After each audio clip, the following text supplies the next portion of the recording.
Immigration. Okay, you're under arrest. Yeah, we are also here with the Japan Embassy. Arestado sa Cavite ang 43 anyos na Japanese national na pinaghahanap sa bansang Japan dahil sa reklamong pang-aabuso sa mga bata sa kanilang bansa. Natuntun ang kinaroroonan ng pungganting Hapon sa tulong ng PNP Intelligence Group. Itong Japanese fugitive na ito ay matagal nang namamalagi dito sa atin. Ngunit yung case niya sa Japan ay recently lamang lumabas. Yung kaso niya nga sa Japan ay may ginahasa siya na mga minor de edad. So very alarming ito. Ito nga yung mga tinututukan natin na kaso ngayon.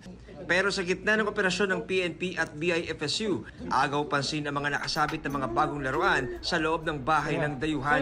Ayon sa BI Fugitive Search Unit, may kakaibang modus operandi raw ang suspect para akitin ang kanyang mga biktima bago ito abusuin sa kanyang bahay. Doon sa kanyang bahay, may mga laruan na pambata na yun maaaring ginagamit niya na pang-lure doon sa mga bata upang sumama sa kanya sa bahay. Namimigay daw siya nitong mga laruan, mga pagkain, at minsan nga daw may mga pumapanhik na mga bata doon sa kanyang kwarto.